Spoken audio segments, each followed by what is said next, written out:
Welcome to Kenton Teaches. Enjoy the video. Hello, survivors! In this video, I will explain how to obtain silica pearls in Ark. Silica pearls are a crucial resource for crafting many advanced items, especially electronics. You'll find them mostly underwater, often glowing, which makes them a bit easier to spot in the dark depths.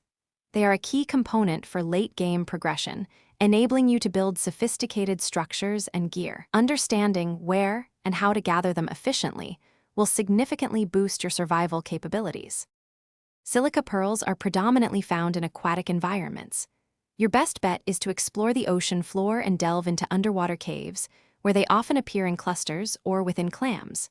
Some shallow water areas, particularly in colder regions, also contain pearls, allowing for easier collection without extensive diving gear. On maps like the island, the northwest corner is renowned for its rich pearl deposits, making it a prime farming location. While you can collect silica pearls by hand, using a specialized creature significantly boosts your yield. The anglerfish is arguably the best tame for this task, efficiently sweeping the ocean floor for pearls. Additionally, you can obtain pearls by harvesting the corpses of creatures such as trilobites, eurypterids, and leeches.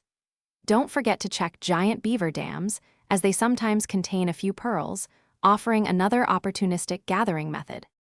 Silica pearls are incredibly versatile and crucial for advancing your technology. Their primary use is in crafting electronics, which are then utilized in a vast array of late-game items, from automated defenses to advanced machinery. Beyond electronics, pearls are directly used to create essential scuba gear, allowing for extended underwater adventures. They also contribute to crafting robust riot armor and various platform saddles, enhancing your mobility and protection.